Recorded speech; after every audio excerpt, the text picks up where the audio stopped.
రొమ్ముల్లో cancer ఉందని తెలియగానే చాలామంది మానసికంగా తీవ్రమైన భయాందోళనకు లోనవుతారు. బ్రెస్ట్ క్యాన్సర్కు సరైన చికిత్సలు లేవని, ఇక మరణం తప్పదని భయపడిపోతున్నారు. నిజానికి ఆధునిక వైద్యంలో బ్రెస్ట్ క్యాన్సర్కు ఇవాళ సర్జరీలు మొదలుకొని కీమో, రేడియేషన్ల వరకు చక్కటి చికిత్సలెన్నో అందుబాటులో ఉన్నాయి. అయితే ఈ చికిత్సలపై సరైన అవగాహన లేకపోవడం అనేది అతివల పాలిట శాపంగా మారుతుంది.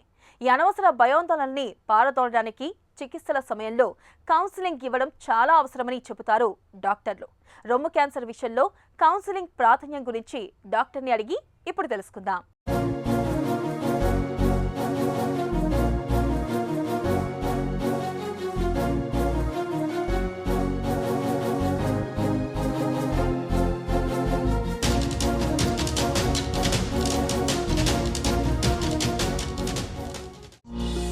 రొమ్ము క్యాన్సర్ చికిత్సలో కౌన్సిలింగ్కు ఉన్న ప్రాధాన్యం ఏంటి?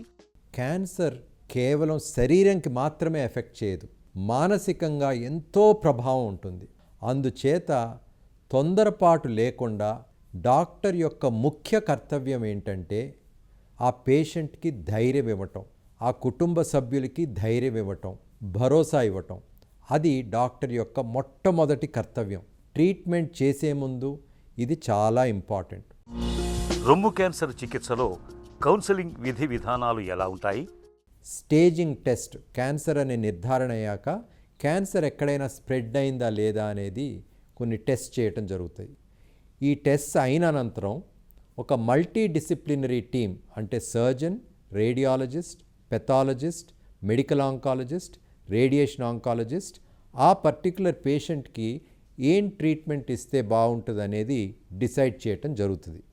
ఈ మల్టీ డిసిప్లినరీ టీమ్ డెసిషన్ మరలా పేషెంట్ దగ్గర వారికి అర్థమయ్యే భాషలో క్లుప్తంగా చెప్పి, అర్థం కాకపోతే మళ్ళా ఎక్స్ప్లెయిన్ చేయటం అనేది డాక్టర్ యొక్క కర్తవ్యం. ఈ కౌన్సిలింగ్ చేయటం చాలా ఇంపార్టెంట్. నా ఉద్దేశంలో ట్రీట్మెంట్లో 50% ఇంపార్టెన్స్ ఈ కౌన్సిలింగ్కి ఇవ్వాల్సిన అవసరం ఉంది. రొమ్ము క్యాన్సర్ నిర్ధారణ చేయటానికి ట్రిపుల్ అసెస్మెంట్ అనేది చాలా ఇంపార్టెంట్. అంటే డాక్టరు హిస్టరీ తీసుకుని పేషెంట్ని పరీక్ష చేయటం, అది ఫస్ట్ కాంపోనెంట్. రెండవ కాంపోనెంటు మ్యామోగ్రామ్, అంటే రొమ్ముకి ఎక్స్రే, అల్ట్రాసౌండ్ స్కాన్ చేయటం. మూడవ కాంపోనెంటు అల్ట్రాసౌండ్ స్కాన్ ఆధ్వర్యంలో కోర్ నీడిల్ బయాప్సీ చేయటం. ఈ మూడు ప్రక్రియల్ని ట్రిపుల్ అసెస్మెంట్ అంటారు. ఈ ట్రిపుల్ అసెస్మెంట్తో ఆపరేషన్ చేయాల్సిన అవసరం లేకుండా ఖచ్చితంగా క్యాన్సర్ ఉందా లేదా అని నిర్ధారణ చేయవచ్చు. రొమ్ము క్యాన్సర్ బాధితులకు ఇచ్చే కౌన్సిలింగ్ ఎలా ఉంటుంది? క్యాన్సర్ నిర్ధారణ అయ్యాక కౌన్సిలింగ్ చేసేటప్పుడు ఆ పేషెంట్కి, వారి కుటుంబ సభ్యులకి ఆ క్యాన్సర్ ఫీచర్స్ గురించి ఎక్స్ప్లెయిన్ చేయటం అనేది డాక్టర్ యొక్క కర్తవ్యం. క్యాన్సరు సర్వసాధారణంగా ఈ డిస్క్రిప్షన్ చేసేటప్పుడు ఆ కోర్ నీడిల్ బయాప్సీ రిపోర్ట్ వచ్చినప్పుడు అది లో గ్రేడ్ క్యాన్సరా, హై గ్రేడ్ క్యాన్సరా అని తెలుస్తుంది. లో గ్రేడ్ అంటే గ్రేడ్ 1 క్యాన్సరు, హై గ్రేడ్ అంటే గ్రేడ్ 3 క్యాన్సరు, గ్రేడ్ 2 ఏమో మధ్యస్థరం. ఈ గ్రేడ్ ఆఫ్ ద క్యాన్సర్ గురించి తెలిసినప్పుడు అది వివరంగా పేషెంట్కి చెప్పాలి. రెండవది, కోర్ నీడిల్ బయాప్సీలో హార్మోన్ రిసెప్టార్ పాజిటివ్ క్యాన్సరా, హార్మోన్ రిసెప్టార్ నెగిటివ్ క్యాన్సరా అని కూడా తెలుస్తుంది. అంతేకాకుండా HER2 రిసెప్టార్ అనేది కొన్ని క్యాన్సర్స్లో ఓవర్ ఎక్స్ప్రెషన్ ఉంటుంది, అది పాజిటివా కాదా అని కూడా తెలిసే అవకాశం ఉంటుంది. అంతేకాకుండా ఈ ట్రిపుల్ అసెస్మెంట్ భాగంలో అల్ట్రాసౌండ్ స్కాన్ చేసినప్పుడు చంకలో ఉండే లింఫ్ గ్రంథాలకి ఫస్ట్ రొమ్ము క్యాన్సర్ వెళ్ళే అవకాశం ఉంటుంది. కాబట్టి ఆ రిపోర్ట్లో, అల్ట్రాసౌండ్ రిపోర్ట్లో చంకలో ఏమైనా లింఫ్ నోడ్ అబ్నార్మాలిటీస్ ఉన్నాయా లేదా కూడా తెలిసే అవకాశం ఉంటుంది. ఇవే కాకుండా స్టేజింగ్, అంటే క్యాన్సరు రొమ్ము నుంచి ఇంకెక్కడికైనా వెళ్ళిందా లేదా అని స్టేజింగ్ టెస్ట్ ద్వారా తెలుసుకోవటం జరుగుతుంది. ఇవన్నీ టెస్ట్ రిపోర్ట్స్ సమకూర్చుకుని ఆ పేషెంట్కి, వారి కుటుంబ సభ్యులకి వారికి అర్థమయ్యే భాషలో ఎక్స్ప్లెయిన్ చేసి ఏ ట్రీట్మెంట్ చేస్తే ఎఫెక్టివ్గా ఉంటుంది అనేది కూడా ఎక్స్ప్లెయిన్ చేసి, ఆప్షన్స్ ఏమన్నా ఉన్నాయా చెప్పటం కాకుండా ప్రతి ట్రీట్మెంట్కి ఉండే సైడ్ ఎఫెక్ట్స్ కూడా చెప్పాలి. రొమ్ము క్యాన్సర్ చికిత్సలు ఎలా ఉంటాయి? సర్వసాధారణంగా రొమ్ము క్యాన్సర్ వచ్చినప్పుడు 5 రకాల ట్రీట్మెంట్స్ ఉంటాయి. ఒకటి శస్త్రచికిత్స, రెండవది కీమోథెరపీ అంటే మందుల ద్వారా ఇంట్రావీనస్గా ఇవ్వటం, మూడవది హార్మోన్ థెరపీ అంటే ట్యాబ్లెట్ థెరపీ, నాలుగవది రేడియేషన్ థెరపీ, ఐదవది టార్గెటెడ్ థెరపీ. అన్ని ట్రీట్మెంట్స్ అందరికీ అవసరం లేదు, కానీ మల్టీ డిసిప్లినరీ టీమ్ డెసిషన్ ప్రకారం పర్సనలైజ్ ట్రీట్మెంట్ చేయటం జరుగుతుంది. శస్త్రచికిత్స వచ్చేటప్పటికి రొమ్ములో శస్త్రచికిత్స 2 భాగాలుగా మనం మాట్లాడచ్చు. ఒకటి రొమ్ముకి శస్త్రచికిత్స, రెండవది రొమ్ము దగ్గర ఉన్న చంకలో ఉండే లింఫ్ గ్లాండ్స్కి శస్త్రచికిత్స. రొమ్ములో శస్త్రచికిత్స 2 రకాలు.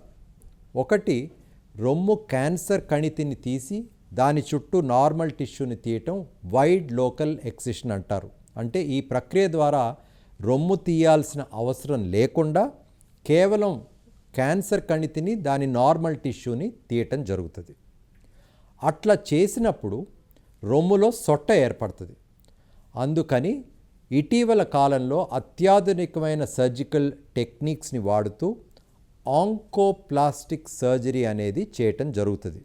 అంటే రొమ్ములో గడ్డ తీసినప్పుడు సొట్ట పడుతుంది కాబట్టి ఆ సొట్టని పూడ్చివేసే టెక్నిక్స్ని ఆంకోప్లాస్టిక్ టెక్నిక్స్ అంటారు.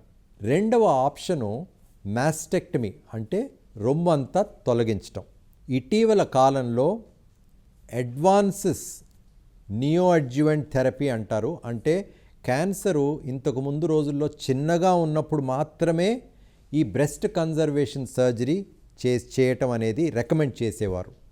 ఇటీవల కాలంలో పెద్ద క్యాన్సర్ ఉన్నప్పటికీ ఆ క్యాన్సర్ సైజ్ని, ఆ క్యాన్సర్ కణితిని చిన్నగా చేయటానికి కీమోథెరపీ సర్జరీ శస్త్రచికిత్స చేసే ముందు చేసినట్టయితే, ఆ సైజు తగ్గించినట్టయితే రొమ్ముని మొత్తం తొలగించాల్సిన అవసరం లేకుండా కేవలం ఆ క్యాన్సర్ కణితిని, నార్మల్ టిష్యూని తీసే అవకాశం ఈ రోజుల్లో అందుబాటులోకి వచ్చింది. రెండవ భాగం రొమ్ము కింద ఉన్న చంకలోని లింఫ్ గ్రంథాలకి చేసే శస్త్రచికిత్స. చంకలో కూడా 2 ఆప్షన్స్ ఉన్నాయి. ట్రెడిషనల్గా ఎన్నో సంవత్సరాల నుంచి రొమ్ము క్యాన్సర్ వచ్చిన వారికి చంకలోని లింఫ్ గ్రంథాలన్నిటినీ తొలగించేవారు. దీనిని యాక్సిలరీ నోడ్ క్లియరెన్స్ అంటారు. ఈ ప్రొసీజర్ వల్ల కొంతమందికి, అంటే 100 మందిలో 10 నుంచి 15% మందికి చెయ్యి వాపు రావటం అనేది పాసిబిలిటీ ఉంది.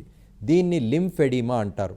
అంతేకాకుండా చంకలోని లింఫ్ గ్రంథాలు అన్నీ తీసినప్పుడు అక్కడ నర్వ్స్ డ్యామేజ్ అయ్యే అవకాశం ఉంటుంది. కాబట్టి ఇటీవల కాలంలో సెంటినల్ నోడ్ బయాప్సీ అనే ఒక మినిమలీ ఇన్వేజివ్ ప్రొసీజర్ చంకలో చేయటం జరుగుతుంది.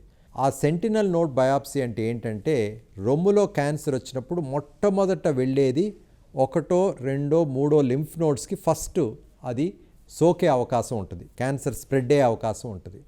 అంటే ఆ సెంటినల్ లింఫ్ నోడ్స్ మాత్రమే ఇన్వాల్వ్ అయినాయా లేదా అని ఈ సెంటినల్ నోడ్ బయాప్సీ ద్వారా తెలుసుకోవచ్చు. తెలిస్తే జయం, తెలియకపోతే భయం. రొమ్ము క్యాన్సర్కు ఈ వ్యాఖ్యలు చక్కగా సరిపోతాయి.